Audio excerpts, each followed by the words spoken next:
Hello everyone, welcome to the Billy Meier Contact Notes, the audio version that is. I'd like to start off and introduce myself. My name is Randolph Winters. I'll be your narrator throughout this tape set. And before we get started, I'd like to, of course, thank you for purchasing this and your interest in the Billy Meier material. You just purchased 16 audio tapes and an accompanying book with drawings and descriptions and so forth that help me explain some of the many things I'm going to talk about. But before we get started, let me give you a little idea about who Billy Meier is and why there is this tape set and what you can expect to listen to. To begin with, for those of you that are not entirely familiar with who Billy Meier is, I should explain just a little bit about him and why it's important that you really would like to listen to this. Billy Meier, his real name is Edward Albert Meier. We've all heard many times from people who have claimed to have extraterrestrial contacts over the last few years, and sometimes people say it comes to them in dreams. Sometimes they see things in the sky, and some people have claimed to have gone to Venus, other worlds, had contacts and gone on board ships, any variety of things.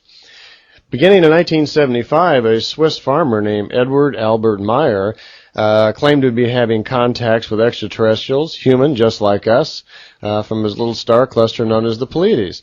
What was most unique about these contacts was that he started providing physical evidences much better than anybody had seen before, in the form of pictures, metal samples, biological samples, other witnesses, and these continued on week after week. He started providing hundreds of pictures, and it came to the attention, of course, of UFO investigators all over Europe who flocked to his home to see if this was real, because never before had we seen daytime clear photos like this man was getting, and so, of course, it attracted a lot of attention. Billy's pictures, by the way, his name Billy is a nickname. It comes from his fondness for Old West heroes. He was very fond of Billy the Kid, and that's his nickname, Billy. His real name is Edward Albert Meier. Well, from about 75 to 78, he had a lot of contacts. They were almost weekly. These were physical.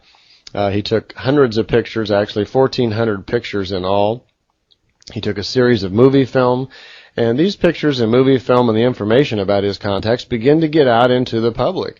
And it attracted, of course, people from all over the planet great interest. And UFO experts like Wendell Stevens and Lee and Britt Elders and Tom Welch and Jim Delatosa and other people who were fascinated with the case began to work on the evidence to try to prove its validity. And over the course of years, it was learned that Billy Meier had taken extensive notes from his many conversations with these beings from other worlds and compiled them into what was called the contact notes. Well, unfortunately, these contact notes were only in German. Billy lives in a little place called Schmid-Ruti, Switzerland, about 45 minutes outside of Zurich. And in that area of Switzerland, they speak German. And he, of course, writes in German. He does speak a little English, but, of course, all of his writings are in German. So he wrote down all the information from all of his contacts, which counted to about 135 of them over a 3-year period, where he was allowed to ask questions and receive answers to all sorts of things. So all of this information went into a stack of papers that became called the Semjase reports, or sometimes they're called the contact notes. They comprise about 1,800 pages. Along with that, Billy has also written numerous books on other related subjects from his own knowledge and his own studies from these contacts. So, unfortunately, that information, unless you read German, and even if you do, it's hard to get the books because you can only buy them from Billy. They're not published and they're not out anywhere. It's very difficult to get a hold of that information. This is what led me to want to go over to Switzerland and find out more myself. I became aware of the contacts back in 1979, and I became attracted through the books, the investigative report by Wendell Stevens and the work of Lee and Britt Elders when they put their fine book out. When that came out, I saw the pictures, and something inside of me kind of clicked, and I felt like I just really had to know more about this, and I was very drawn to it. As a matter of fact, you could say I was almost kind of obsessed, I think, for a couple of years. It was on my mind all the time, every day. I was dreaming about it, and I felt so strongly, I was so connected to it that sometimes I thought I was going a little crazy. I thought perhaps I was getting too close to it. I was dreaming at night that I was actually seeing Billy have his contacts, and the whole thing became very vivid and very clear to me. So I started writing, and I tried to find a way to get over and meet Billy and find out more about it. For some reason, I felt kind of compelled to go over there. Well, I finally did, and I wound up staying at Billy's house. He invited me to stay there for a while, and I spent a summer with him here at the home, and he opened up his family, his heart, his books, and his information to me, and I had a wonderful experience of learning all about his contacts and getting all of his books and notes, helping him translate part of it, in an attempt to get this information out. I returned to California where I live, and I spent some time, actually about 3 years, almost on a nightly basis, giving lectures, talks, and classes about all this information. Well, this is how I've come about to make this tape set. Since the information in the books and so forth are all in German and they're not published, obviously many people would like to hear about this information and read it if they could. So what you've purchased is a 16 tape set. There are 16 90-minute tapes here covering the information from his contacts. Now, this is not investigation information. I'm not going to discuss at all any of the investigative work that's been such a fine job done by Wendell Stevens and others. This tape set and the accompanying book concern itself entirely with the information from the contacts, and that's what we're going to talk about here. So, thank you again for your interest in this, and let's get started. As with anything, when you want to start at the beginning, go back to the beginning. For Billy, this actually began in 1937. He was born 11 o'clock in the morning, February 3rd, 1937. We didn't find out till many years later that he was actually one of 4 people that were born at the same time, and their births were caused to be born at that time by these visitors, by the Pleiadians. It wasn't until some years later that Billy actually found out about that, but apparently the Pleiadians had caused Billy to be born. They call it procreation, and they somehow manipulated and procreated, as they call it, his spirit to be born at that specific time. If you're into astrology, you'll look at and find out that that particular time and day is the exact midpoint there when we move into the Aquarian age. The other 3 people that were born at the same time never had physical contacts like Billy did. Billy was chosen at the age of 5, actually, to have the physical contacts and made his decision to go on with it.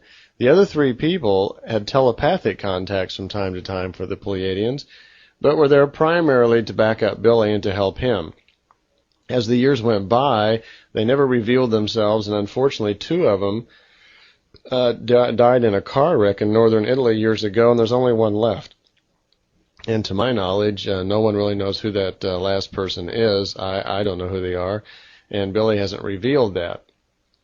But at the age of 5, Billy's contacts actually started. It was on June 2nd, 1942, in Switzerland, in the town he was born in a little place called Bulach, Switzerland, when Billy was with his father actually it was about 9 o'clock in the morning. And they were staring at the sky, and Billy had some odd feeling that he felt kind of compelled to look up in the air and look at the sky for some reason. A few minutes went by, and he started getting a very unusual feeling inside of himself to expect something. He looked up into the east and saw this very large disk. It was about 200 to 300 meters in diameter. This large disk is shot out of the east, and it was very silvery in color, very bright, he remembers, and kind of slowed down over their head. Then just as quickly as it appeared, it shot off to the west just as fast and disappeared. Well, Billy turned to his father for some sort of explanation. His father immediately retorted that he thought it was one of Hitler's new weapons. We were in World War II here, and he thought that was probably something that Hitler had made. Now, he may have just been offering that as some sort of explanation for his child, this 5-year-old kid, without even thinking about it, because what had just gone by them was a large UFO, and obviously was quite different than the airplanes that were being used in World War II. Billy immediately was kind of suspect that it would be Hitler's new secret weapon, because he had spent a lot of time already staring at the sky and watching the airplanes, and he could tell a vast difference. But most importantly, he seemed to have some sort of knowing inside. Something happened when that ship came by, and he somehow felt very familiar and drawn to it. For the next couple of years, right after that, Billy began to watch the sky all the time. He would go out at night and watch, and he'd see little stars that would zigzag around and move in different directions, and when that would happen, he would have some sort of mental connection, almost like he felt something inside very familiar. And that went on for quite a period of time. then something rather unusual happened to him. At one particular point, he'd only been observing these craft for a few months, and some sort of voice came into his head, and it was kind of like someone talking to them, but there was no one around. And he was a little spooked by this. After all, he's only 5 years old, and he really just didn't understand what was going on.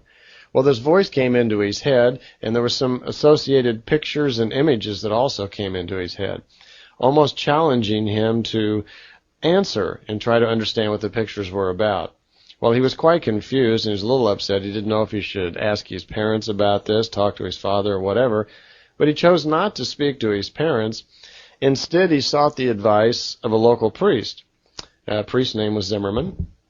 He went to see the priest and explained exactly what had happened, that he had heard these voices in his head and he didn't understand what it was, and he was a little concerned. Well, the priest, oddly enough, calmed Billy down and attempted to explain to him that it was okay, that the voice that was coming to him in his head, he was not crazy, that he was receiving telepathy. And he explained a little bit about how telepathy worked. He explained to Billy that he was somewhat knowledgeable in these things, calmed him down. He also cautioned him not to mention to anyone that he had given him this explanation, citing that the people in his parish there probably wouldn't understand his friendliness towards telepathy. And he explained to Billy that Billy was receiving these transmissions probably from off-world, from human beings on another planet. And he didn't feel too comfortable with that knowledge floating around the village. But it's always been very strange that later on in life, Billy remarked, how did this priest know these things? And why was he drawn to this priest? But he was. Well, in November 1942, not long after that, a rather strange thing happened to Billy. He was walking in the forest nearby in his home. He felt a very strange feeling inside of himself again, and again a voice and some pictures moved into his mind, kind of forced their way in. And suddenly he was able to interpret the pictures, and the voice was very clear, and it asked him to walk to a certain location, which he did. So he followed the advice, walked to where the voice suggested, and waited there a few minutes, and to his surprise, from out of the sky, this silvery object came shooting out of the sky in broad daylight and landed right in front of him in this grassy area. Well, this device, as he called it, looked like a pear. It was not your standard UFO shape. It wasn't a saucer. Billy says it looked like a pear. Out of this pear stepped a man, an elderly man with white hair, and Billy remembers that he had on kind of silvery clothes, looked like a jumpsuit of some type, and motioned for Billy to come inside the ship, which he did. Billy didn't seem hesitant at all. It didn't bother him. It didn't scare him. He felt rather comfortable. He went inside of the ship. The man offered very few explanations, just introduced himself, said his name was Sfath, S-F-A-T-H. Went for a very short ride. The ship just rose up off the planet. Billy noticed on a couple of little sight screens inside of the ship that he was away from the planet.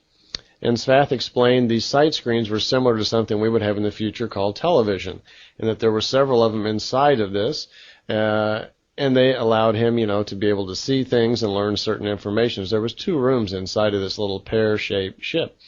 Well, just about as quickly as it happened, Billy had been returned down to Earth, and the door opened up, and Billy floated right out on the ground. Even when he entered the ship, he didn't remember stepping in. He seemed to float right in. Sfath let him out, and the ship just disappeared. It was a very quick ride with very few explanations. Well, Billy was walking home, very concerned about all this, was actually not confused, and he really wasn't puzzled. He just didn't know what to make of all this. He was kind of searching for an explanation in his mind. First, he'd been having these weird sort of telepathic transmissions and pictures, and now this pear-shaped ship shoots out of the sky, and he goes for a quick ride. Well, the telepathy continued over the next 2 years. He kept getting these images, and the voices would keep coming to him, and they would be challenging him to answer, which he would try to do, and try to figure out the meaning of the puzzle, you might say, of the pictures and the things that were asked of him. Also, there were many instances when the voice would be teaching him things, open his mind up to new ideas, explaining to him things that were far different than what he was learning from his parents in the beginning in his school years.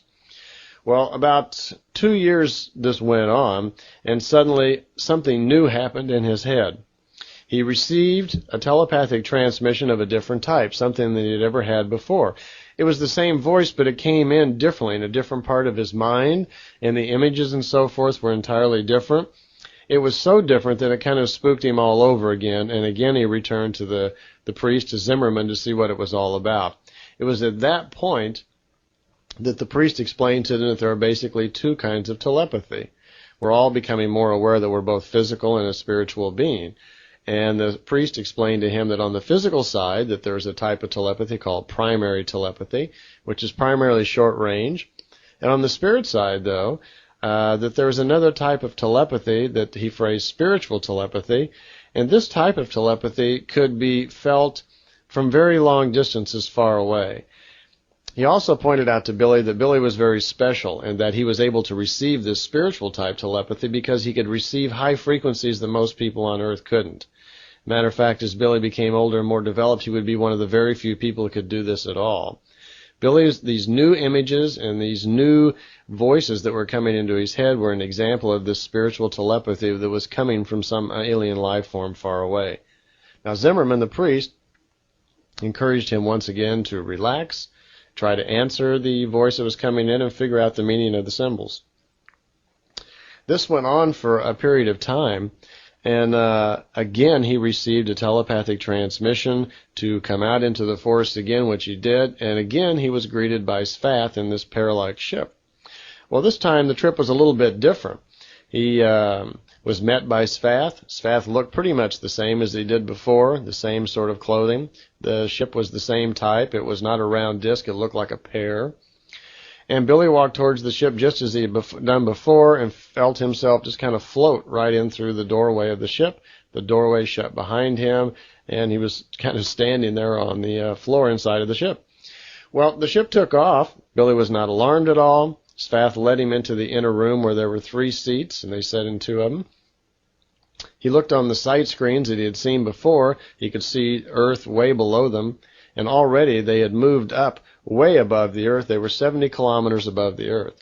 They stayed there for 4 hours, and during that 4-hour time period, Svath began to explain a lot of things to him, that he was born on purpose for a very special mission. Now, he's only 5 years old at this point. 7 years old at this point. Svath is explaining to him that he was born on purpose for a very special mission, and that Svath and others had caused him to be born at that time. And Svath had been even watching over him to make sure that in his younger years that he would actually make it okay, because he had contrived pneumonia at 6 months old and almost died. Svath told him that he actually helped save him from pneumonia and help ensure the mission.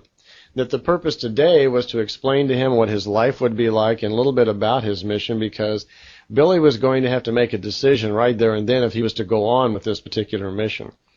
It seems that they didn't want to force it upon him, but of course they'd already caused him to be born. They'd already sent him the telepathic messages without his permission. He had already had 2 years of telepathic feelings, images, and these sight things and pictures that come into his mind. And so now at the age of 7, they were asking him if he would want to continue on in this capacity and if he wanted to learn a lot more. And if he did, that his lifetime would be filled actually with a lot of hardship, a lot of very difficult times because of the role that he'd be taking on. Billy felt very comfortable with this for some reason. Actually, even at that age, he felt like it was a responsibility, something that he needed to do, and he decided to go ahead with it.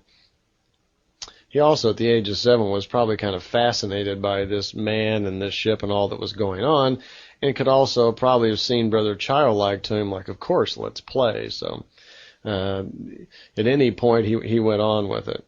During those 4 hours, Svath explained a lot of other things to him, knowledges about telepathy and meditation and life and what the universe was all about.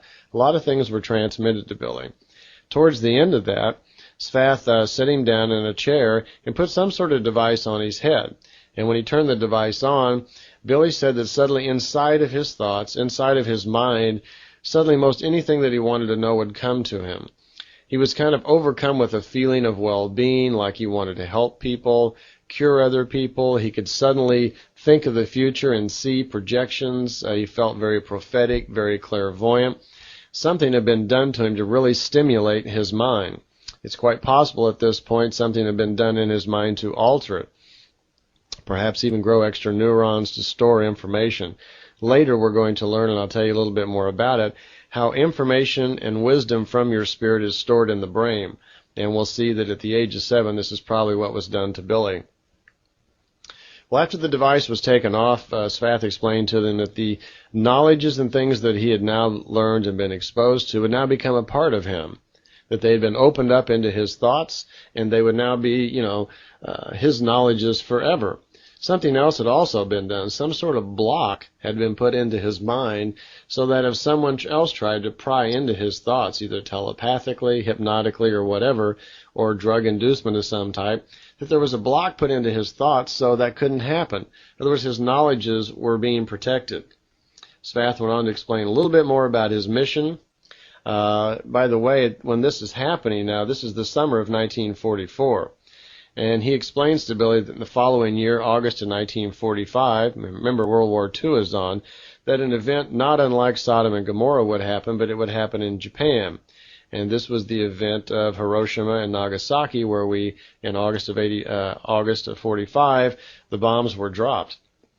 This was one of the first prophetic things that the ETs began to tell Billy about. Okay. Well, after that 4 hours, Billy was returned down to Earth. He never saw Svath again. The telepathic contacts continued throughout his younger years. He was only 7 there. And on his 16th birthday, February 3rd, on his 16th birthday, was the last time he heard from Svath. Svath's voice came into his head at that time on his birthday. It was very weak, very old, and kind of feeble sounding, but he'd grown quite accustomed to it at that point. The voice died out and disappeared, and that was the last time he ever heard from him. It was only a couple hours after that a new voice came into his head. The new voice had a feminine sound. The new voice said that her name was Ascot, and that she would be taking over his education. She knew Svath very well, and that from now on she would be coming into his thoughts, and his education now would be stepped up. Apparently she was far more advanced than this man Svath was, and now that Billy was older and his younger education had kind of had a basic ground laying now, it would be possible for her to introduce him to many new wonders. She told him that they would be going on time travel, they'd be going to other worlds, and many experiences that would help with his education. Now remember, this is only 16. In the contact notes, the information about his travels with Ascot and so forth aren't down till several books off into it. And I'm going to try to kind of present the information in kind of the same time frame as they happen in the contact notes. So I'm going to skip on down and go into his other contacts with the Pleiadians, and we'll come back later on and I'll tell you more and more about his years with Ascot and those particular contacts. But just to give you a brief idea, those contacts were telepathic, started at 16. He had several physical contacts with her, time traveling, like I did mention, and to different time frames and different experiences. He traveled through India and other countries and wound up back home when he was 27 with his wife, Poppy. And it wasn't until January, much later in 1975, on January 28th, when his contacts then began with the Pleiadians. Up to this point, Ascot was not a Pleiadian. She was from another race. So at this point, we pick up and we move up to January 28th, 1945, when very unexpectedly, Billy's first contact with the Pleiadians began. I say unexpectedly because even though he was told that he was going to have the contacts later in life, he wasn't expecting them then. He was told they wouldn't start until a year after that. So he was quite surprised one afternoon when he was working out on the farm when he felt this peculiar sensation come into him again. Some thoughts were forcing their way into him, and he was a little surprised because, like I say, he wasn't expecting it.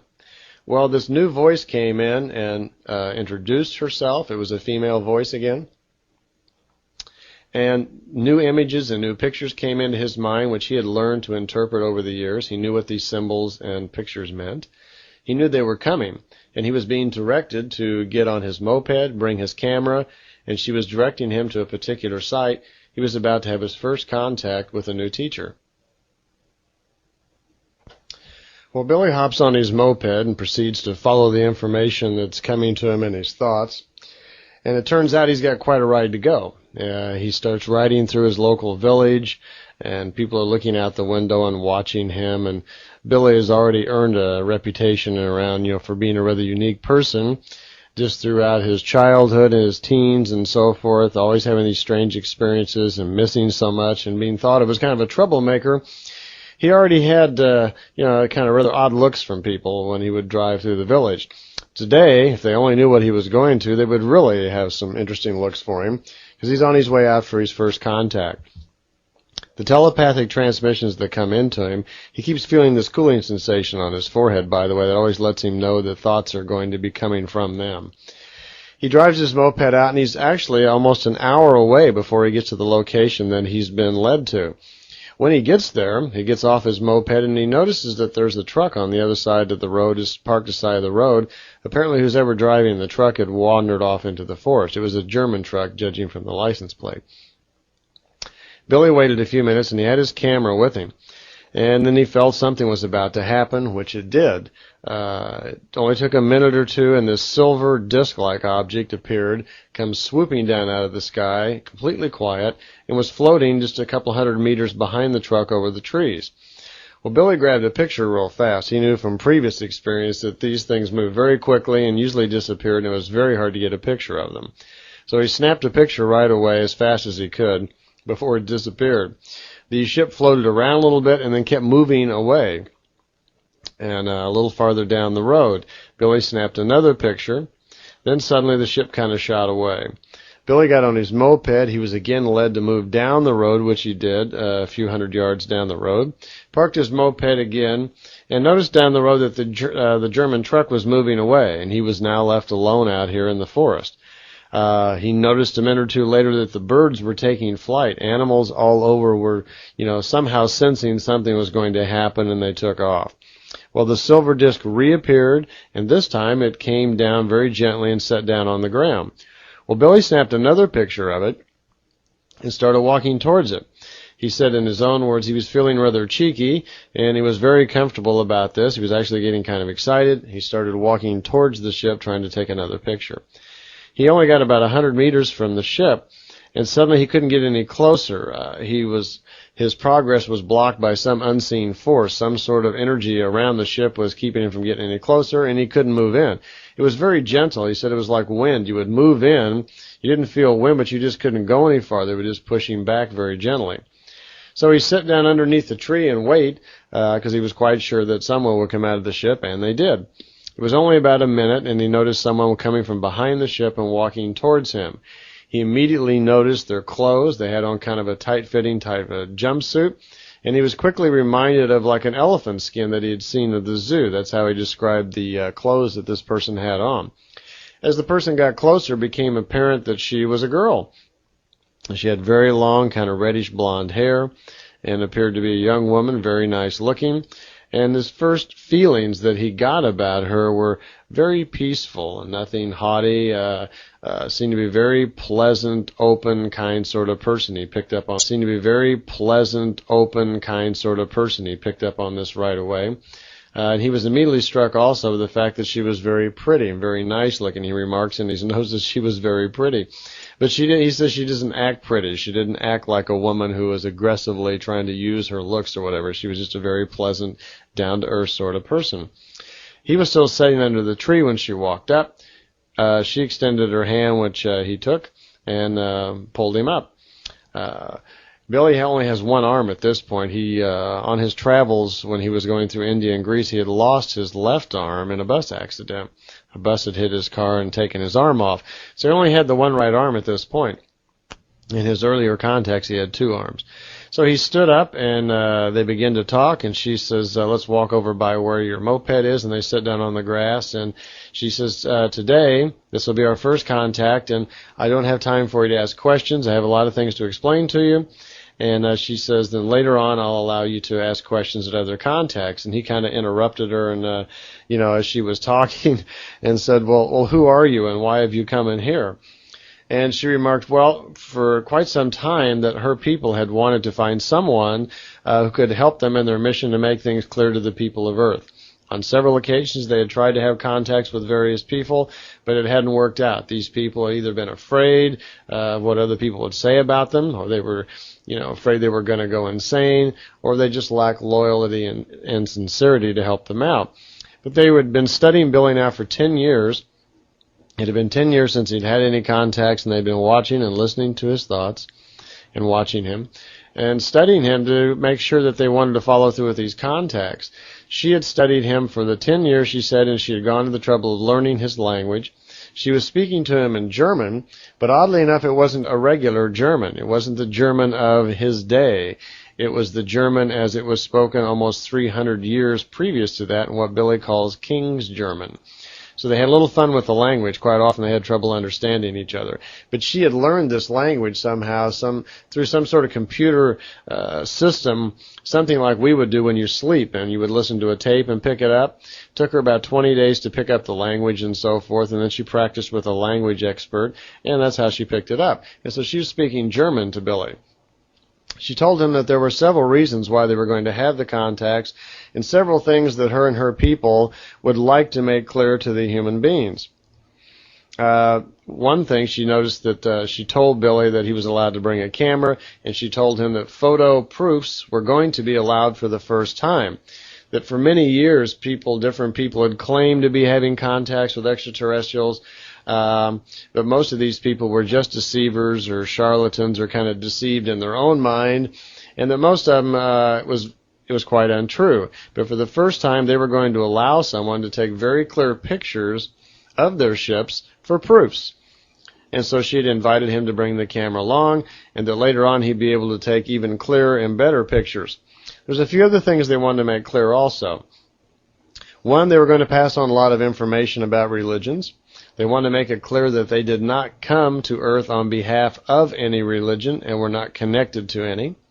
They told him that later on that there would be a lot of education about religions and some of the problems that religions were causing on the planet, because they felt that we were rather spiritually stagnant, that we had been misled by many different belief structures and religions, and that we had not really come close to the real accurate information about what was going on in the universe. She very quickly explained to him that there is a creational force or a creational energy that actually is above all other life forms in the universe. It is not a human form. That which we think of as gods in human form are also subject to creation, and that there would be a lot of other information about that later on. They were a little disturbed, apparently, that many people claim to be having contacts with extraterrestrials and quite often attributed it to some religion, or they were becoming on behalf of Jesus or a god or whatever, and they wanted to make it very clear that that was not true, that they were not coming on behalf of anyone else.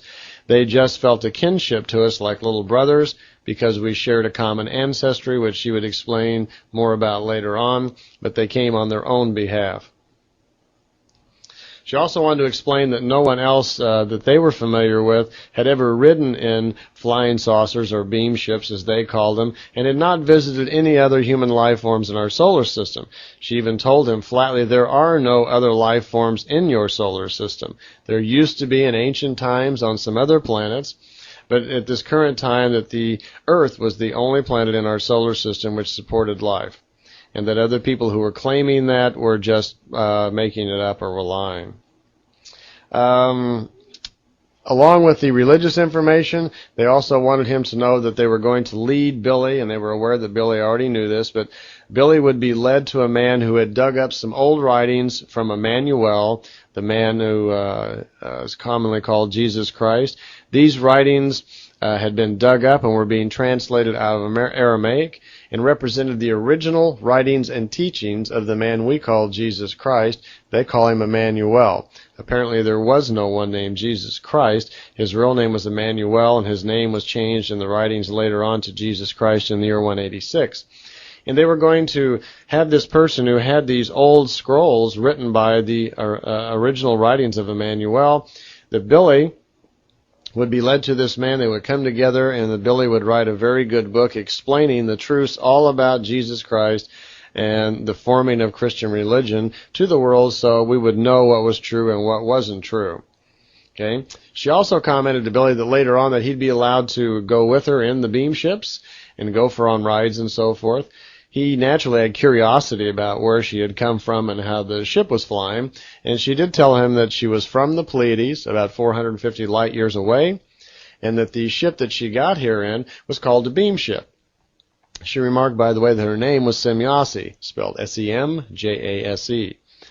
These beam ships, as she called it, operated on two propulsion systems. They had a light-emitting system for speeds below the speed of light.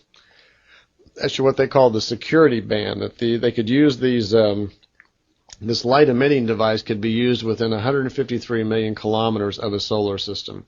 Beyond that, they had another system, something like a tachyon drive, for speeds well beyond the speed of light. Actually, they said that with the tachyon drives, they could break into what's called null time, where they could actually collapse time and space, causing them to fold into one another, and they could break into null time. And in this null time mode, that the ship could actually travel billions of light years just in a fraction of time, and then reappear wherever it needed to be. That there would be more information on that later, but this was not an area that they wanted to explain an awful lot about, because they didn't feel that we needed any help in our technology. They were mostly concerned that our technology was far in advance of our social development, and we needed far more help in those areas. So that was the basic content of the first meeting, which lasted, I believe, about an hour and 20 minutes, and then Semjase got into her ship and took off, and Billy snapped a couple of more pictures, and the contacts had then begun. One other thing that she did talk about in the first meeting, which I forgot to mention, that they brought up on several occasions, was that we have to become aware here on Earth that there are many other races who actually visit our planet, and not all of them are particularly friendly.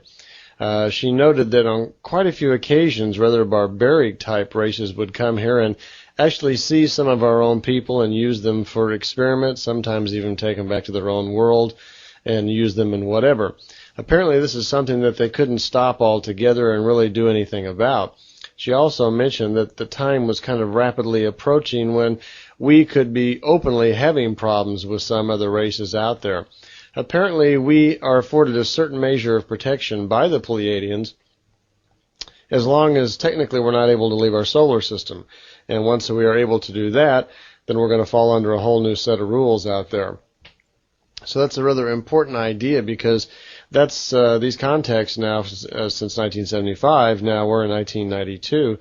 So there's been several years gone by, and we're becoming more and more aware that there are many other races visiting Earth, some of them not very friendly. An awful lot of people have been abducted, and who knows how many people may be missing or whatever. So perhaps they were quite right back in 75 in warning us about that. Well, Billy, after the first contact went home, the contacts continued almost on a weekly basis, sometimes twice a week for a while. The notes that he would amass was a rather interesting process. After he'd have a contact, he would go home. He would sit down at his typewriter, and remember, he's only got one hand, and they would transmit back to him, almost word for word telepathically, everything that was said on board the ship. And Billy would sit there with one hand like auto-writing, typing like a madman. People around the house would even watch him. He can type like 60, 70 words a minute with one hand. And when he would get done, he would just be kind of worn out, exhausted from all this energy that would flow through him. Apparently, the way that they would send it telepathically was through some sort of device they had on the ship that recorded all their thoughts and their talking while they're on board the ship. Because apparently, it would even stop if he made a mistake and replay until he got it right. So that's mostly how the notes were amassed. They did this continually for 3 years, where they would always send it to him after he got home. That way they were far more accurate, and Billy didn't have to take notes while he was on board the ship. Well, the second contact was on his birthday on a Monday, February 3rd, 1975. And the contact opened up when she picked Billy up. This contact was in the open. Billy had not been in the ship yet. She complimented him on his telepathic abilities. Apparently, he had been thinking about her very strongly and had a lot of questions in mind, and she was picking this up. Excuse me. And she was complimenting him on his mental abilities. She was actually quite surprised that he was as adept mentally as he was.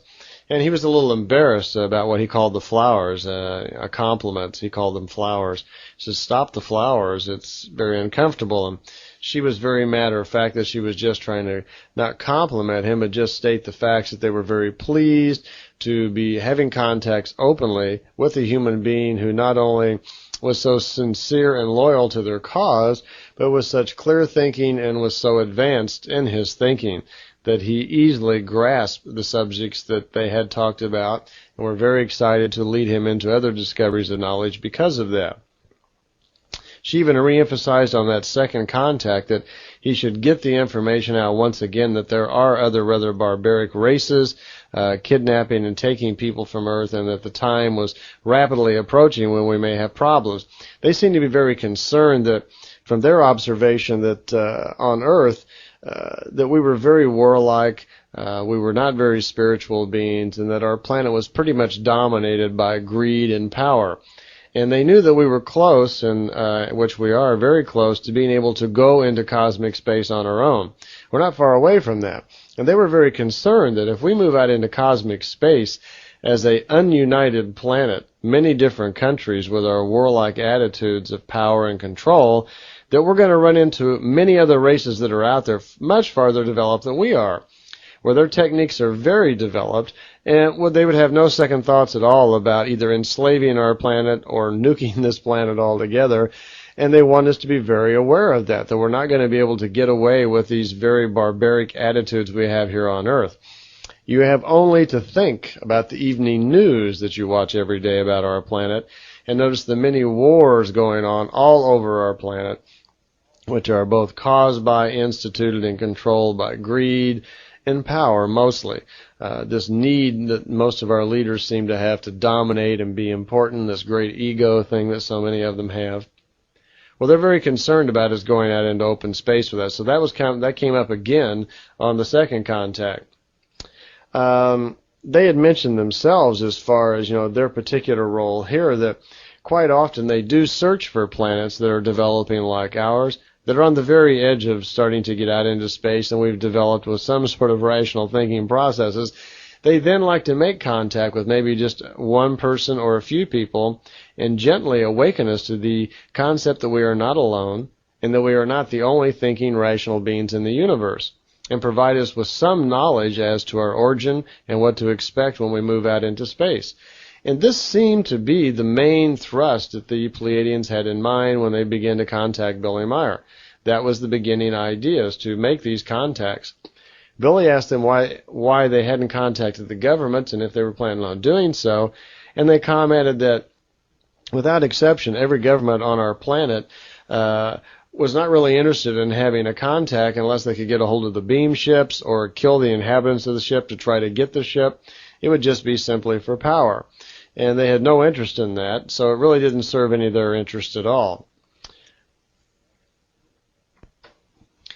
One of the other subjects that Billy brought up right away was the concept of God, and this is going to come up in many conversations as we go through the contact notes. But on this second contact, she just mentioned to him that people quite often, when they will show themselves on a planet, would refer to them as gods and would either worship them as gods or kind of fall hysterical into some sort of spiritual fear if they were to make their ships, known all around the planet and take over. And they regarded Earth as one of these type of planets, that there were so many people on our planet who had fallen prey or they thought that their lives depended upon some belief structure or some god or some religion, that they would be so into themselves because of that and so closed-minded that they would probably just run in fear or hysteria if suddenly all the Pleiadian ships opened up into the sky. Besides, they mentioned it just wouldn't serve their interest at all, and they really hadn't found that it had worked very well in the past. Billy asked him also about age, that he said many times people claim to be having contacts with ETs that were quite old, like millions of years old or tens of thousands of years old. And she remarked that, no, that's not possible, that, as she would explain later, the man does go through a series of physical lifetimes slowly evolving. But when man has become millions of years old, say 10 to 12 million years old, that he would evolve into a different form. And after that many years of physical life, there comes a point where man evolves into being a spiritual being and no longer needs the death cycle and no longer exists in the physical form. So that no, there are no ETs out there, there are no life forms like us that live that long physically. She remarked that she herself was about 330 years old, and that the life expectancy on her planet, which is called ERA, E-R-R-A, is about 1,000 years based on our calendar. The fourth on Saturday, February 15th. So you can see they're kind of close together. As a matter of fact, he had another contact on that Sunday, even the next day. And Billy had a lot of questions at this time, too. He was concerned again, and he was asking about the beam ships, how they could travel and how long it took for her to get here. And she remarked that it was 7 hours travel time for her to get here to see Billy in her little beam ship. And basically how that worked, and she reiterated again that the ships have two drive systems. They have a light-emitting system that's used for sublight speeds, and that when the ship reaches speeds at the speed of light or slightly above, that the ship is converted into another form and other drive systems are used. And that she felt that she really shouldn't go into that any farther, but she did tell Billy that at that time, even in 75, that some of our scientists had already been playing with the concepts and ideas of these kinds of drives, and it was starting to emerge a little bit in our own science, but she didn't want to help them out any farther by explaining that. She did tell Billy that the shape of the ship really wasn't important, that they used these saucer-type ships on planets where there was atmosphere or water, or when they had these old beam ship-type drive systems in it, because the large surface area helped make the drive system most effective. She commented that the shape of the ship, of these flying saucers, the saucer-type ship, that they were using it on purpose for these contacts because the shape of that ship would seem friendly or kind of comfortable to many of us. She was going to explain later on, she said something about the heritage and the history of many of us, where some of us may have originated on other systems where we had in our previous lives already come in contact with ships of that same design and shape, so it would feel very comfortable to us. But she remarked that many of their flying devices were of all kinds of unusual shapes and weren't necessarily in the saucer shape. It was just something. I'm going to just stop right down here because we're going to have to flip the tape over, and I'll see you on the other side.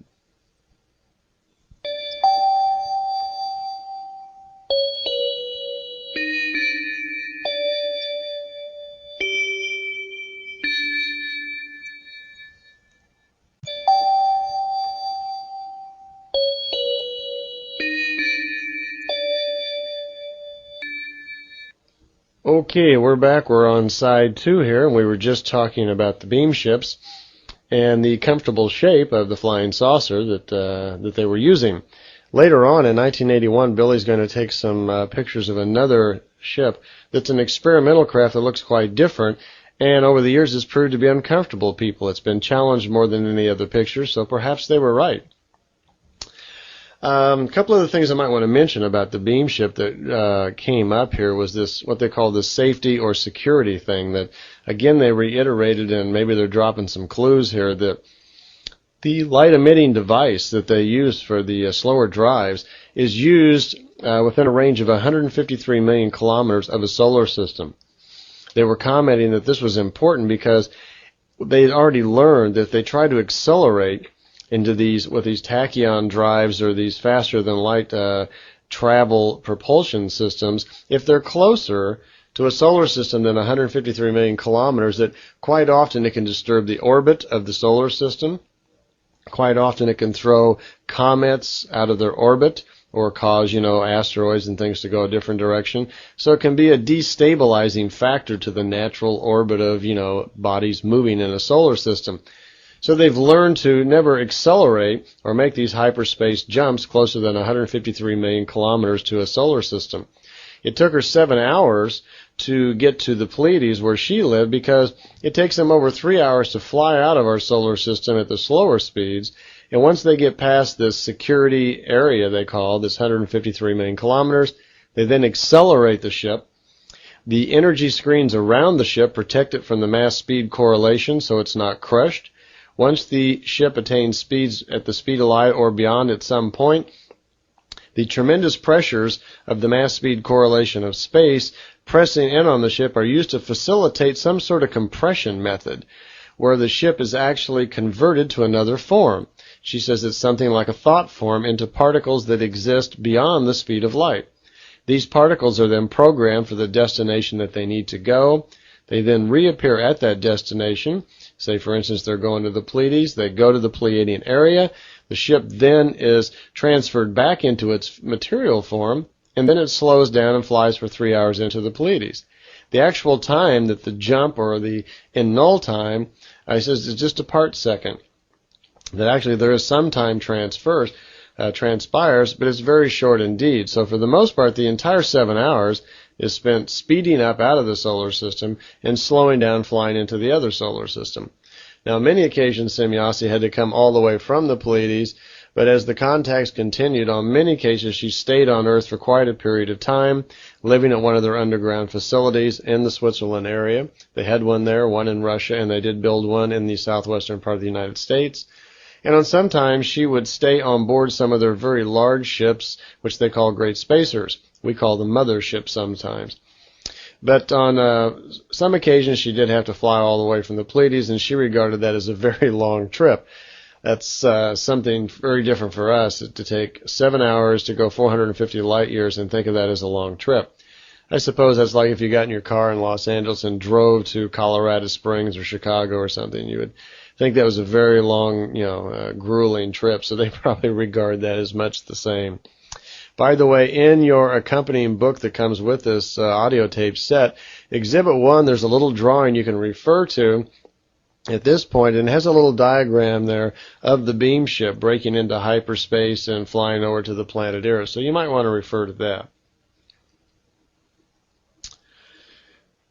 On the fifth contact, which was Sunday, February 16th, 1975, just one day later, there was another contact. And in this particular contact, it was brought out, something kind of interesting here. Billy's writing a book, and at this point they don't tell us what the book is about in the notes. He's writing a book about something, and they're very excited to see that he's writing the book because it contains some truthful knowledge that's been transmitted to him from some higher life form which they've arranged, and they're very excited to see this information get out into the public area. They are, it says in the notes, a little concerned because they think Billy's too anxious to publish it and it's coming out too soon, but they remark that they're going to leave that up to him, that it's his decision on what he does with the information from the contacts. So it's almost as if they're just kind of like, regarding this a little bit as a test, that they would feed him information, teach him things, and he's going to do books and lectures, and they're going to prompt him to go out into public, but these decisions are really up to him all the way through. It was on this contact that Semjase began to explain to Billy a little bit about our own history. It seems that in our own education, or these things that they wanted to make clear to the planet Earth, they wanted us to start understanding about our origin, where we came from, and how we really fit into the family of man, and I suppose most importantly that we're not alone, that we really do have some ancestry. The story I'm about to tell you, which is the beginning of the history that they related to Billy several times, gives us some real insight to where we came from, or of course where many of us on this planet come from, and about the terrible history that has gone before us and that we're possibly about to repeat. So let me tell you just a little bit about what happened on that contact. To begin with, one of the first things historically they mentioned, because Billy had asked about it, was the Great Flood.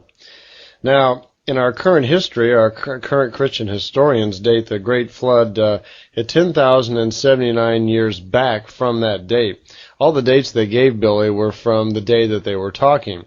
And so since he was talking in 1975, they placed it at that number of years. But they cited that that was not the exact number of years. And at that time, though, they didn't tell him how far back it really was.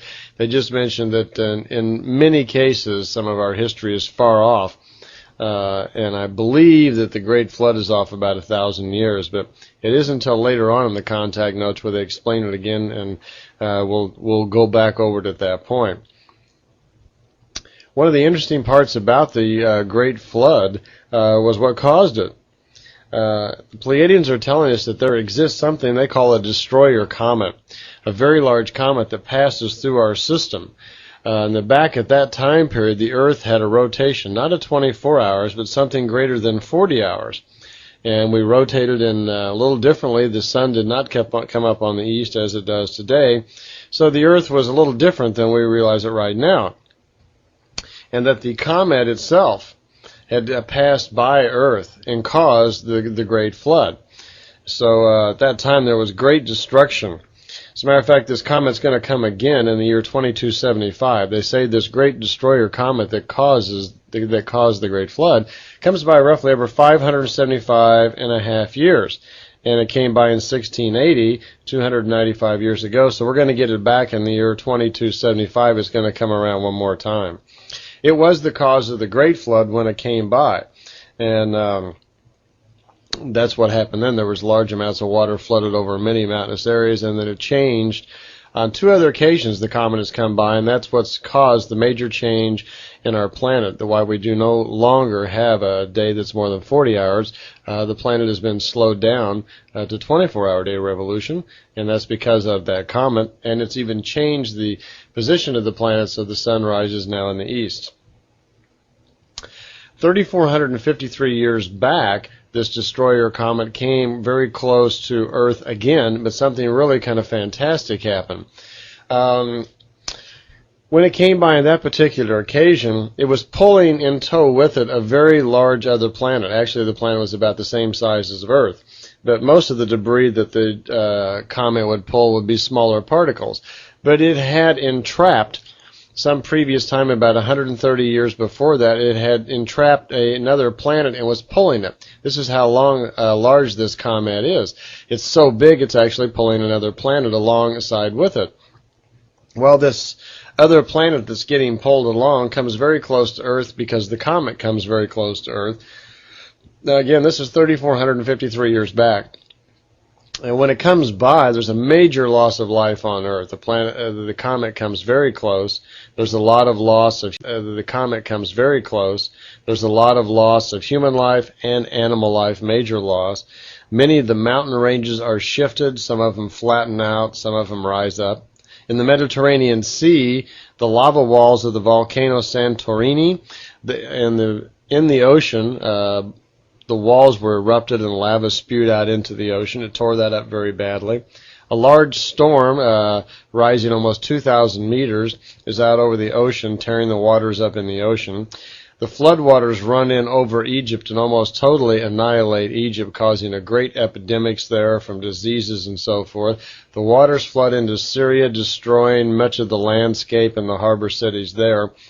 This planet that's in trail behind the destroyer comet as it comes by the Earth passes within 600,000 kilometers and gets captured by our own sun and thrown into an orbit between Mercury and Earth. And this planet body then becomes what we know as the planet Venus. Now, it's not stated at this point in the contact notes where Venus came from, but later on we discover that Venus actually 8,000 years back had been pulled loose from its position as a moon around the planet of Uranus. And on several occasions its orbit had been again changed by this destroyer comet, and it finally comes to rest in the location where it's at now. So that's how we actually wound up with Venus. Before that we were the second planet. And when Venus came to rest between us and Mercury, it became the second planet, and now we're the third planet.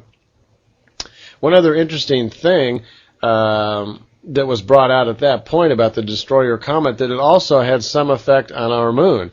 Actually, it brought us the moon.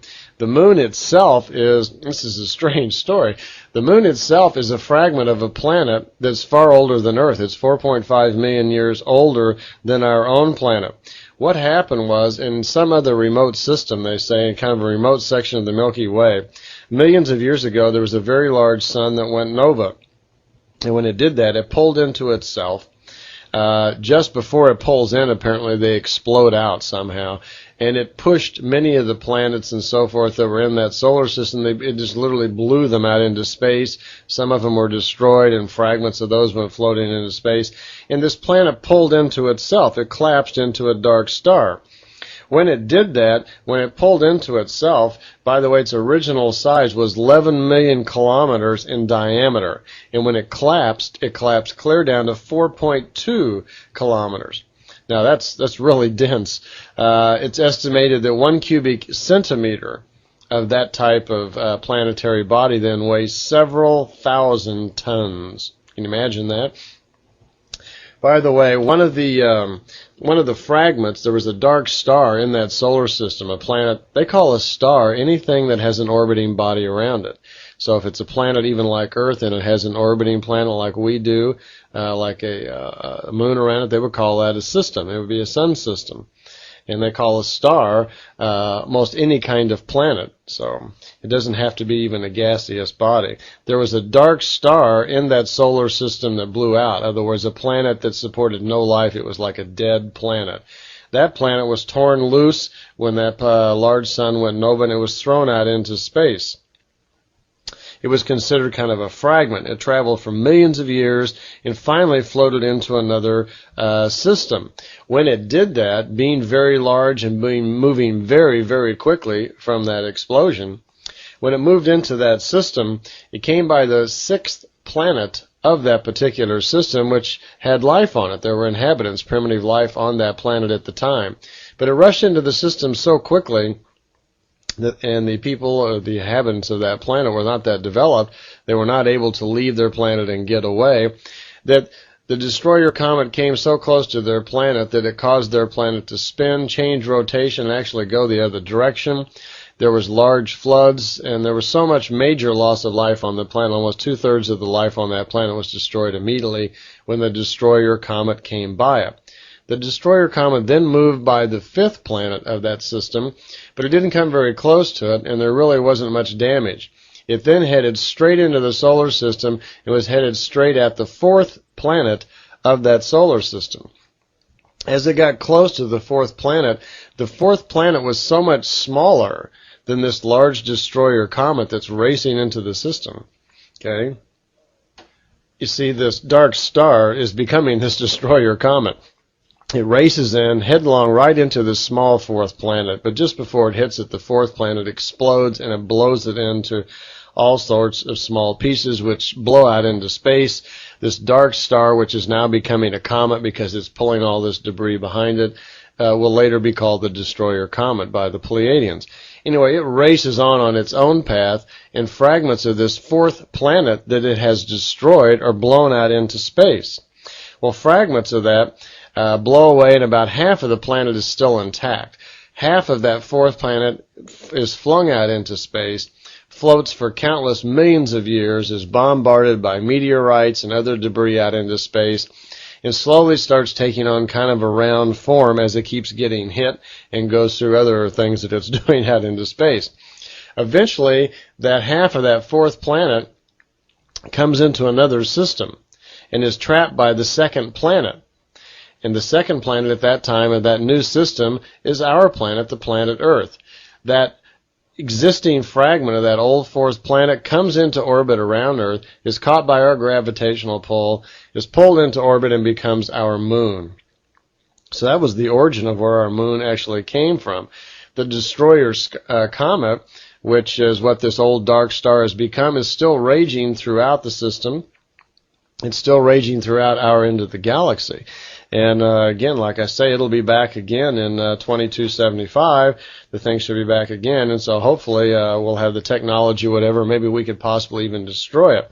But the Pleiadians remarked that that comet's been around for a long time, millions of years as far as their knowledge, and even actually relates back to some of their ancestors. It's no accident that these visitors from the Pleiades are coming to see Billy. They tell us that we share common ancestry, that back in their history, their ancestors were from a different part of the sky called Lyra. And the history goes something like this, that a long time back, about 22 million years back, the ancient Lyrians had come to Earth on several occasions and colonized here because they were a very high technical race and explored the galaxy many different times. Well, the destroyer comet on one particular occasion had surprised them and come into their system. They lived on 3 planets at the time. The destroyer comet had raced through their system and destroyed, almost totally destroyed, all the life on their worlds. What had happened was there was a throwback then almost to primitive times. They lost their technology.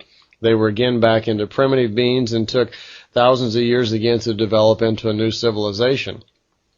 After they did develop back into a new civilization, apparently their technologies grew and developed very strongly. They then moved out into space, and they became a rather conquering race.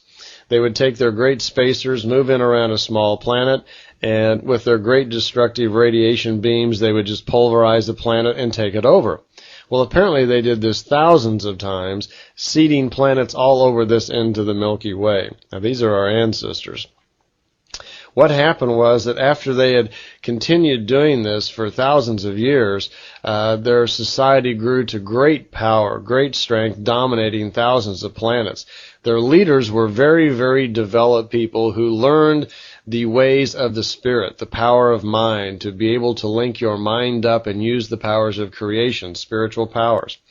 What they did, by the way, these great leaders, they were the kings of wisdom, was the phrase, in which they had developed to a point where they had knowledge, such great knowledge of wisdom. They had a word for it in Old Lyra, and it's called Iwe, or Yahweh sometimes it's pronounced. I'm not sure exactly how the Lyrians pronounced it, but it's spelled I-H-W-H, and it means king of wisdom.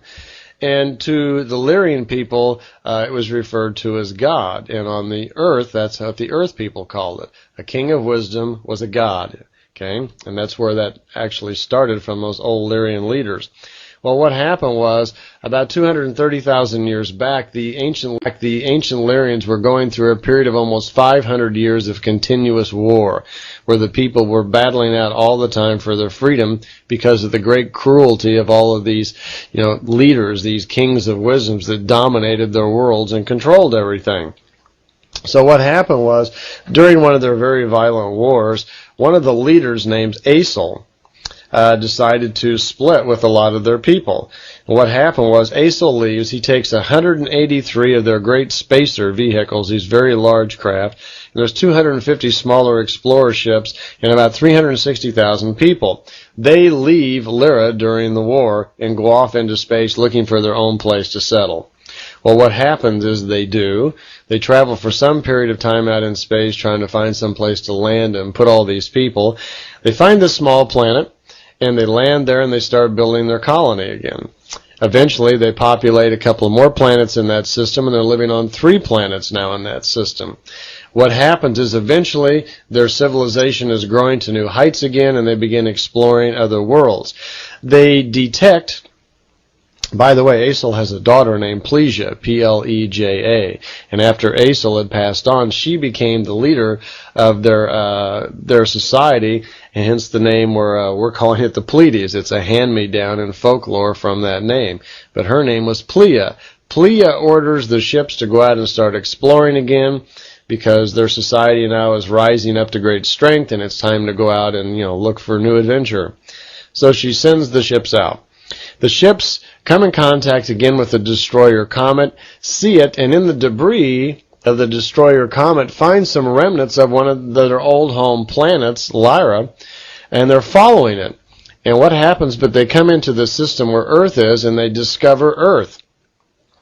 Now, these people had never lived on Earth, but they found that some of their ancestors had. They found traces of old Lyrians who had lived here a long time before. Earth became like a new colony for them, for these people. We're 230,000 years back approximately. Well, they colonized Earth on several occasions, but unfortunately the colonizations did not work out. Almost in every case, wars broke out among the different leaders on Earth where they would be fighting, and so they would come from the home planets to calm it down and stop the wars, or in some cases they would just take everybody off of Earth. There was a long period of time for several thousand years when Earth was considered something like a prison colony. They would deport people from the Pleiades and send them here as kind of like an outpost or something, when they would be stuck here with no technology. Well, on one particular occasion, a very large culture was built up here. There was a raging war going on in the Pleiades. It's about 50,000 years back from now. 70,000 people flee the Pleiades, and they've got a leader named Pelagon, and he's one of these kings of wisdoms.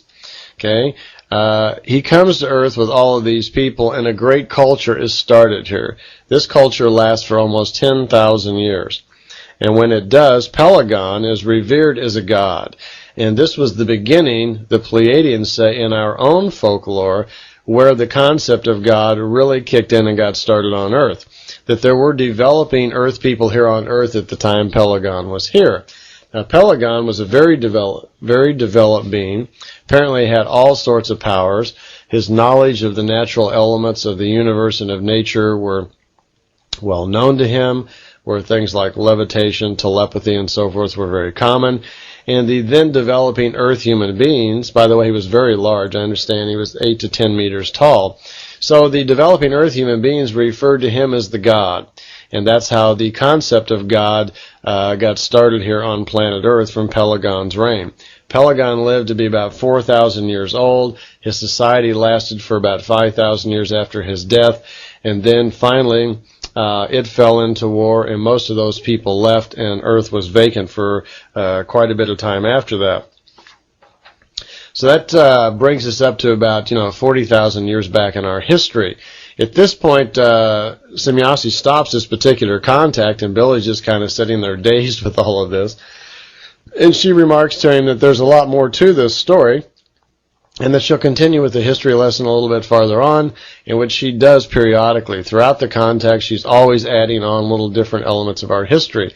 But it's interesting to note that we have common ancestry with the Pleiadians. They're from the Lyra section of the sky, and that they were very warlike. It seems like we're following the same patterns of things that we're doing, that they were doing. We're developing up our technology. We fight among ourselves. We never unify. And we use our knowledge against one another instead of for the betterment of mankind. And that the Lyrians and the ancient Pleiadians went through tens of thousands of years of wars and destruction on their own. The Pleiadians now are peaceful. During the reign of Pelagon, when that war finally ended, that was their last war. They seem to have finally come to the realization that wisdom is a better method than fighting and killing. And they have not had a war since then, and the Pleiadians have developed as a very peaceful, happy race since then. Okay, Billy's seventh contact was on February 25th in 75, so he's having several contacts here pretty close together, sometimes within the following day, but so far at least within the week. By the way, he would shoot pictures on some occasions and send the rolls of film into Zurich. And traditionally, he would usually take 2 or 3 rolls of film and just get maybe one back. They started disappearing already early on. At this point, though, Billy hadn't really publicized what he was doing, and not a lot of people really knew about it. There was a group of people around him, but he wasn't really opening up his doors to the public yet.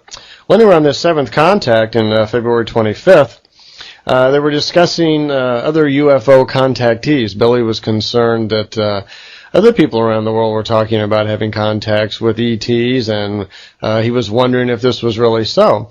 And he brought up the subject of Uri Geller and wanted to know if he was really a contactee. Apparently Uri Geller was saying that he was having contacts with extraterrestrials, but Semjase informed him that he was not having any contacts with extraterrestrials. He had not had any ride in the beam ships, but the mental abilities of Uri Geller, says, were in some ways rather authentic, because he did have a certain amount of mental abilities, but the abilities weren't exactly what he thought they were. If you've ever seen a Uri Geller demonstration, he would bend spoons, and that's what he was doing, at least at that time, and he was attributing that to his great mental powers. And Semjase informed Billy that what Uri Geller was actually doing is that he was somehow connecting with the spirit of the people in the audience, and he was using their spiritual abilities without them even knowing it. So he was somewhat, I guess, like a catalyst or a conductor somehow, that he would cause that to happen, and he wasn't even aware of it himself. There was a list made of different UFO contactees, like George Adamski. They told him that he was a fraud, that he was making it up. There was a few others too. They mentioned that Daniel Fry was for real, but I don't think I want to go into that any farther here. What's an interesting thing to note that when Billy would ask these questions, she would usually ask him, "What do you think?" And he would usually comment and state his opinion on it. And it was interesting to note in the notes that they're always flattering him for being right, for being so much more intelligent than they expected. And it was kind of a common thing. You see it going all the way through the notes where he's always getting flattered and kind of getting his ego buttered up, which was, frankly, to me, kind of a surprise that someone that developed would do that. Either they've really been dealing with some very lowly evolved people, or I'm not sure. Anyway, the next question was about the different color races here on our planet. And Billy wanted to know, he says, we obviously have 5. We have yellow, white, brown, black, and the red race, the Indians. And I wanted to know, if that was common throughout. And she says, yes, it is very common, that depending on the sun system that you live in, that would determine the color. And throughout the galaxy and all throughout the universe, there were many different colors. There was even a blue skin race that lived here on Earth. And Billy said he was aware of that he had actually seen some of the blue skin race when he was in India. And she was surprised to know that. She didn't know that he was aware of that.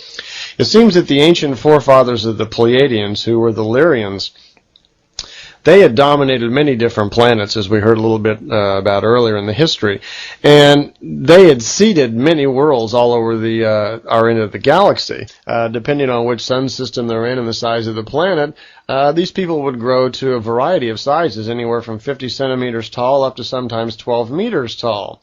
Now, 12 meters tall, some of those apparently had come to Earth from time to time, and 12 meters, my gosh, that's considered a giant. A meter is roughly about 3 feet, so you've got people 30, 35 feet tall here. So if a local Earth human being, if he's 5 foot tall and he suddenly sees someone that's over 30 feet tall, he's going to be impressed. He'll probably get out of the way quite easily too.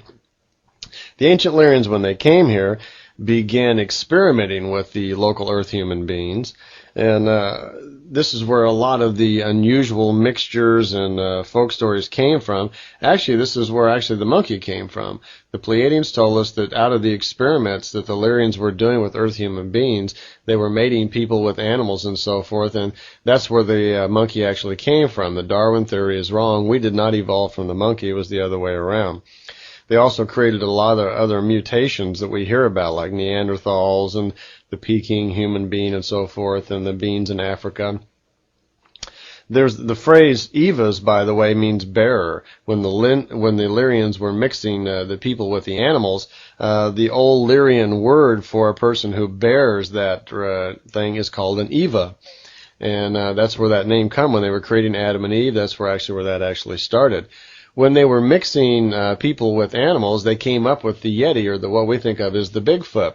And that was a long time back. When they did that, they were violating, of course, certain spiritual and natural laws to do that, and they created these unusual creatures. The word Adam in the old Lyrian language meant an earth human. That was the word they had for us local guys, or the earth human, was an Adam. And that's where we got Adam and Eve. That's where it actually started. They created quite a few of these Yeti-type beings, these large experimental beings. One of the interesting things about them is they had a very long lifespan, almost 15,000 years and sometimes. For the most part, though, they were very shy and kind of not cowardly, but they were just, very afraid of things, and they hid out a lot, and they hid underground, and quite a few of them were killed. Semyasi told Billy that even though they have a long lifespan, there were 7 of them alive as of 1975, but she didn't expect that we would ever find any of them because for the most part they hide out quite well and they stay out of the way. But it was this mixing of animal and human that the Lyrians did that gave us an awful lot of our old folklore and the Greek mythology and so forth. When we hear stories about giants and Goliaths and so forth, quite often that was nothing more than some ancient Lyrians that were quite tall during that time. Billy had a few other questions, and to kind of get on to another subject now, when he started his contacts, Billy was kind of preoccupied. He used to take a tape recorder and try to get sounds of spirits and different things on tape. He was experimenting with that. And he asked Semyasi about this, if there was a spirit's world and if it was possible to do this on tape recording. And she made an attempt, and I'm going to get farther into this on a special set of tapes later in the series. So I'm going to just touch a little bit on what she said there. She said that there is no spirit world, as many people think of it, where you just go to another world where there's this material existence. You don't leave this existence and go into some other spirit world. She actually says what it amounts to is that there are two types of matter in the universe. There is coarse matter, which is the solid matter, and there is fine matter, which is energy. That when a spirit leaves the body, we are body and spirit, and when a spirit leaves the body, it really has two choices that it can do. It can move into another body, which it does sometimes, or the natural thing is for it to move into this fine matter world. In fine matter world is an energy world. It's not a physical world that you go to. Normally when you go into the other side, into this fine matter world, there are certain periods of actually you even go through there before you return back in to a physical body in this coarse matter world. Well, at least it was encouraging to find out that they actually do come back. Apparently their science has actually kind of figured that out and nailed it down. So there's some hope there. We are going to come back in some way. If death is caused to an individual, like early in their life, they die by accident or they're killed or something like that, quite often the spirit is confused, does not want to go into the fine matter world because it knows it's not its time, it's not ready to go, and so quite often that spirit will just move right into another physical human being. Now this sounds like a really strange thing, but there are more and more people, even in mainstream fundamental psychology, discovering this phenomena, that a spirit, when it dies, does not want to leave the planet, does not want to leave the physical plane. It moves into another person. That person then is inhabited by two spirits, and obviously there's confusion of spirit. I know there are certain instances where psychiatrists have worked on this, and through hypnosis, Dr. Edith Fiore's work in particular, I've seen her work on people and hypnotize people, and she's related countless stories where this has happened, where she's found more than one spirit in a body, and through hypnosis she's been able to talk to that spirit and convince it that it has died, that it does need to move on to the fine matter world and move on. The spirit does, and when the person comes out of hypnosis, the confusion is gone, and they're once again just a normal person. It's interesting also to think that quite often people who we think are insane or are just nuts might be invaded with more than one spirit. I understand it's possible there could be three spirits in a body at one time. Billy even remarked that in many cases where we think that people are retarded or nuts or stupid or something, these are just brand new spirits. These are spirits with no accumulated knowledge. So we have a few extra things we need to learn about this spirit thing. By the way, another little aside here, a spirit, as it goes through multiple lives and comes back, Semyasi commented that if you could see the spirit, that the face generally will always look the same. In the beginning development of any species, like in their first few lifetimes, most everyone looks pretty much the same, because apparently they haven't lived enough lifetimes yet to accumulate enough wisdom, and our face does reflect something about our character and the wisdom that we have. So in the beginning stages of life, when you haven't lived too many lifetimes, everybody looks about the same. She said also that it's not a good idea to try to contact this fine matter world, that for the most part, the spirits over there would probably be confused by it anyway. They don't know any more than they did when they were in the physical world. It's not a creative world. For the most part, the fine matter world is just an energy state of cogitation. There is not creative thinking like there is on the physical plane. So they aren't gaining any new knowledge and information on that side. So they're not going to know any more than they did here, so you might as well just ask somebody on the street your questions.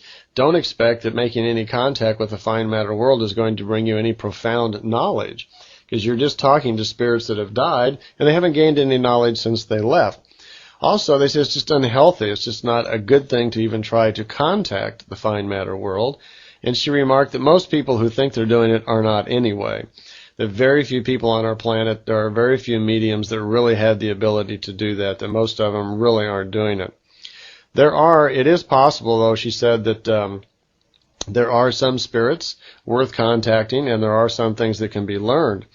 You want to be aware, though, of people who maybe have been a medium in this life, in the physical life, And when they pass over and they're on the fine matter world, they would still have the tendency and the idea that they still want to be that.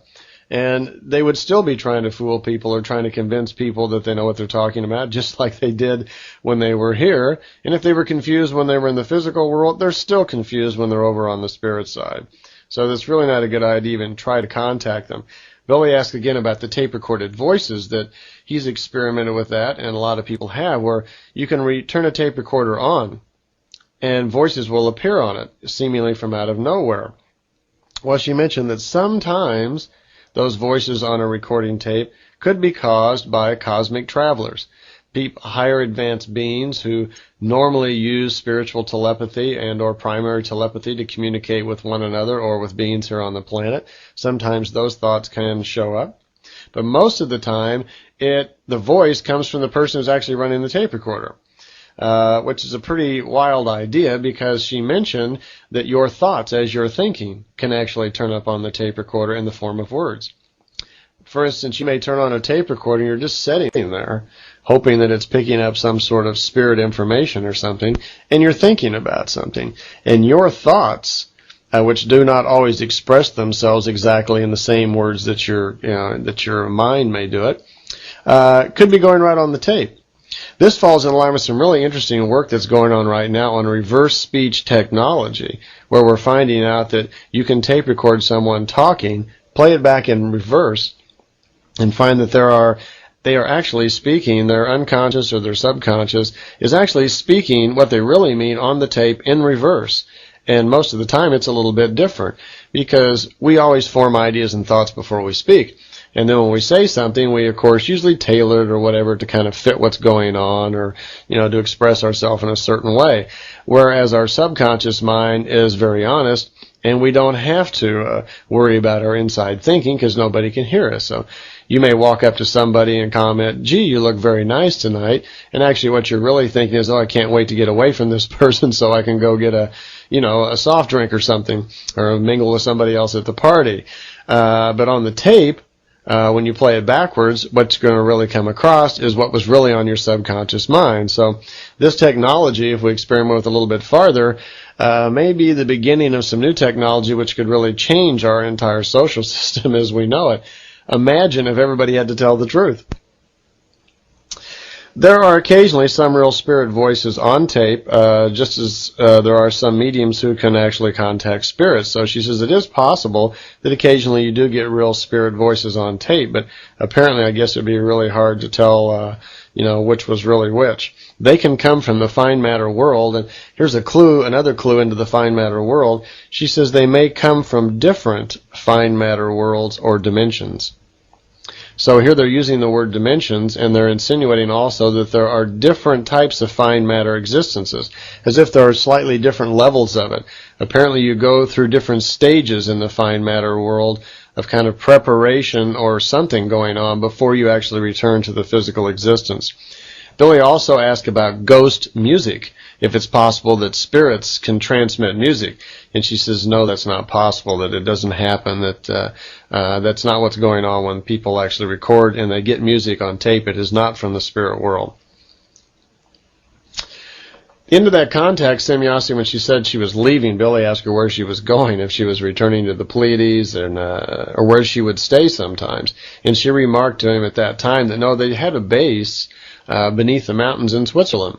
And on many occasions she would stay there at that base.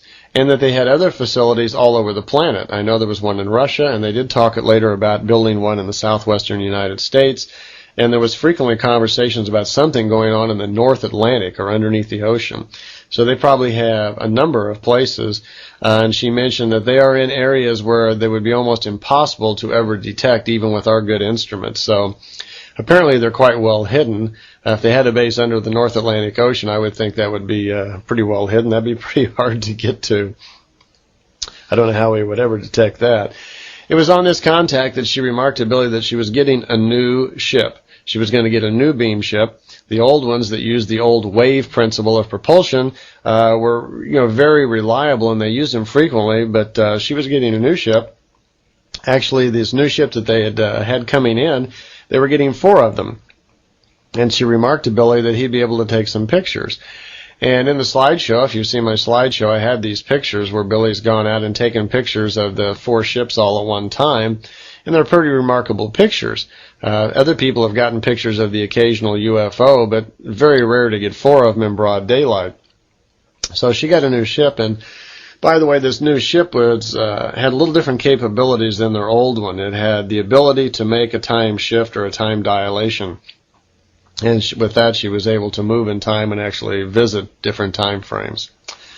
One other group of information that she gave Billy on this contact before she left is she told him that she had noticed that Billy had a group of friends around him that were all interested in this material, and she'd examined their thoughts and listened to some of their meetings, and she was not impressed, but she felt that they were all on the right track, and they were a very good group of people for Billy to be with. And she suggested that he actually form a group out of these people. And one of the main reasons was that she wanted to give Billy some information that he could get out to the world, to scientists around the world about certain things. And it would be helpful if he had a group of people to help him do this, to get the information together, do the mailing, etc. So she said, for many years, the Pleiadians had been controlling most of the aspects of the planet. Apparently they're involved in a number of things like, the axis of the planet. They watch the weather.